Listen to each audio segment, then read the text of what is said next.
Em 6 de março de 1988, Petrolândia passou por um processo de transição. A força do progresso que chegou na região precisou sacrificar a cidade para a construção de uma usina hidrelétrica, que fez o município ser tomado pelas águas do Rio São Francisco. E lá, debaixo do rio, tem uma cidade submersa que faz muita gente suspirar de saudade. Como um templo sagrado foi parar no meio do rio, as mesmas águas que revelam paisagens encantadoras trazem uma história de saudade de um tempo e espaço físico que não voltam mais. Muita dor. Ninguém pode calcular o que a gente sente. É muito emocionante. Para assimilar a dor de Dona Isabel, de 87 anos, basta olhar essas imagens feitas na década de 80. São as últimas de uma cidade que aos poucos virava ruína. Logo, todos iriam embora dali. A gente saía, vinha, quando voltava não encontrava, quando encontrava a casa da gente já estava longe, né? Estudar algum pedacinho de uma árvore, um pedacinho da casa que fosse mais alta e a gente ia vendo. Era doloroso, era para a gente ter. E eu que trabalhei, o setor que saiu por último de Petrolândia foi o meu, que eu trabalhava na área social, né?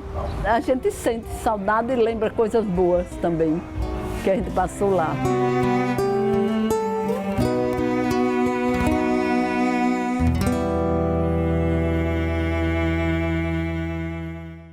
E para entender essa história, é preciso voltar no tempo um pouco mais.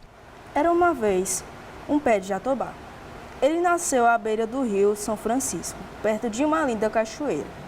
Era a maior de todas as árvores da redondeza. Tinha uma sombra boa que só. E era nela que os vaqueiros paravam para descansar, enquanto o gado pastava e matava a sede no rio. Tão aconchegante era o pé de jatobá, que algumas pessoas foram ficando de vez e acabaram construindo suas casas lá por perto. Foi assim que o jatobá, feliz da vida, viu seu nome de árvore virar o nome da vila, Vila de Jatobá.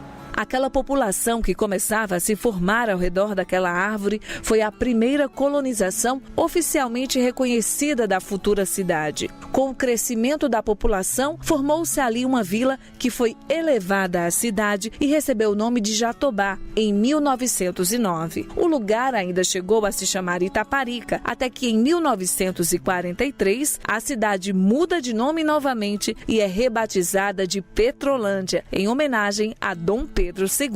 Em 1883, Dom Pedro, que já tinha mandado a Comissão Hidráulica do Império fazer alguns estudos, tentando fazer o rio se tornar navegável do mar até Minas Gerais, para que essa região toda tivesse o intercâmbio comercial que ele entendia que podia desenvolver a região.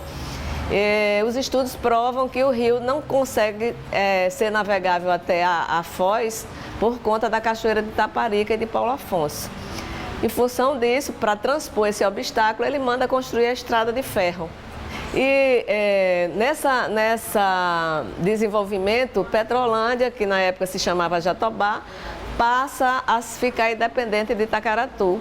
E em homenagem ao Dom Pedro II, que teve toda essa preocupação com essa região, dá-se o nome de Petrolândia, a ele em homenagem a Dom Pedro. Petrolândia, terra de Pedro. O progresso de Petrolândia já era algo tão crescente que foi preciso aproveitar todo esse potencial ao extremo, mesmo que para isso se colocasse em risco a existência da própria cidade. O governo decidiu sacrificar Petrolândia para a construção de uma gigantesca usina hidrelétrica. Assim que começasse a operar, a usina iria distribuir energia para grande parte da região banhada pelo Rio São Francisco, na Bahia e em Alagoas. Mas o ousado projeto acabaria para sempre com o reduto afetivo e físico de 10 mil famílias. A cidade seria completamente inundada com as águas da usina. A mudança foi assim, um mal necessário, porque todo mundo entendia que para o progresso o sacrifício ia acontecer de qualquer forma, mas não foi nada fácil, porque essa construção durou 10 anos.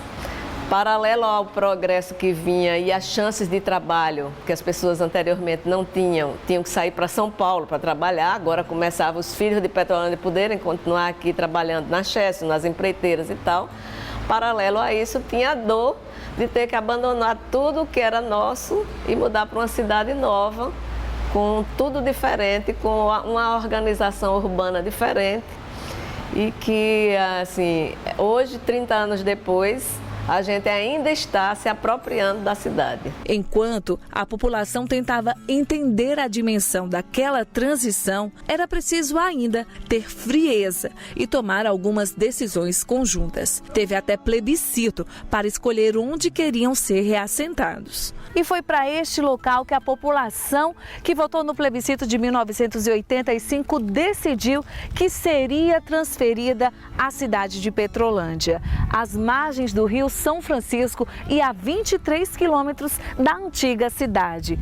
Petrolândia Nova começou a ser erguida em 1986 e foi entregue à população em 1988. Houve muitos embates, né? Até a questão do plebiscito, a questão de quem vai receber o quê, quanto de indenização cada casa vale. Então, isso daí foi o que demorou mais a decidir a construção da cidade. Então, quando decidiu construir, 88 a barragem precisava estar funcionando, portanto, teve que ser ágil. E aí a população recebeu uma cidade cheia de problema a princípio, mas que foi se corrigindo à medida que o tempo foi passando. Foi assim, uma correria, e os idosos naquela época, que já tinham seus 60, 70 anos, não aceitavam. Muitos morreram, muitos foram embora da cidade, outros que vieram para cá moraram muito pouco aqui. A dor de quem viveu na velha Petrolândia é de quem se sente até hoje órfão. Foi preciso deixar tudo para trás. Para a gente que estava lá, no dia a dia, ver sua cidade todo dia caindo um pedaço. Eu passava na rua, aquela rua que a gente passava ali todo dia, já todo desse horário. As escolas que a gente estudava, o clube que a gente ia às festas, o cinema que a gente ia todo dia, já não existia mais. Então,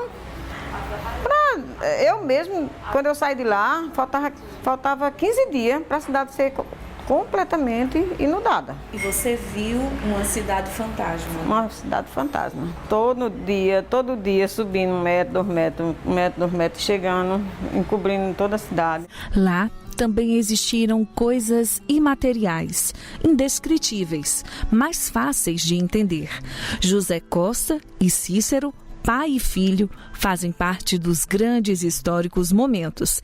Eles tocavam na banda da cidade, que era bem tradicional. Durou 76 anos. Toquei 60 carnaval e toquei umas 70 festas de São Francisco. Começando de tocar de ritmo até tocar instrumento e sopro. Era meu sonho de criança, quando eu via meu pai tocando, quando eu via a banda passando, era meu sonho ser músico da banda. E eu realizei esse sonho ainda criança, com 12 anos de idade, eu já integrava a banda Adolfo Alexandre. A cidade inteira gostava das apresentações, das alvoradas que a gente tocava nas manhãs de setembro. Alvoradas que a gente fazia às 5 horas da manhã, era... É a saudade que é a saudade. Muita gente sente, né? Muita gente sente. Acordar a cidade na manhã de setembro. Na manhã de setembro.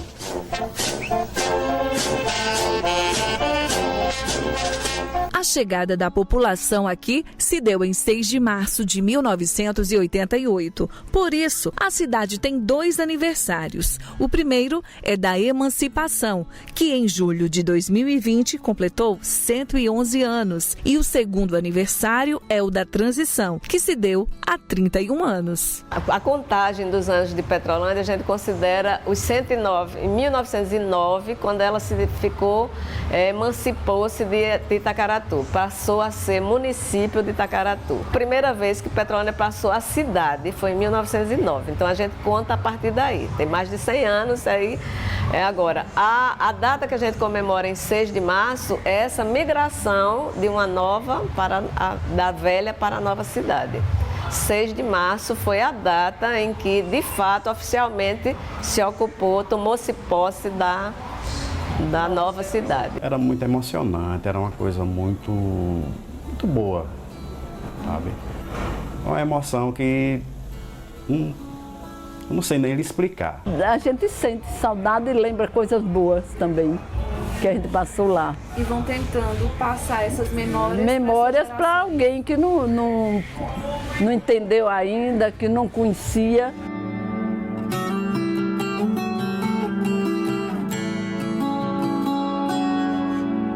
O Velho Jatobá agora é o sertão e mar e é feliz assim. Mas nada o mais faz contente do que receber os velhos amigos de Petrolândia, que vez por outra vão visitá-lo e recordar com eles as histórias da querida velha cidade que um dia teve que apagar suas luzes para iluminar muitas outras. Hoje restam saudades das alvoradas das manhãs de setembro, dos banhos no cais, das brincadeiras na linha do trem. Recordações que serão permanentes na mente e até canções dos filhos da terra, que sofreram e até hoje amargam as mudanças impostas pelo progresso. Mas nem tudo se perdeu. Lá dentro do rio, um monumento resiste à força das águas e do tempo, como se desse consolo aos que ainda não superaram o fim da cidade. A Igreja do Sagrado Coração de Jesus, há 32 anos, é o contraste entre passado e presente, que testemunha o choro, o renascimento e a resiliência do forte e bravo povo petrolandense.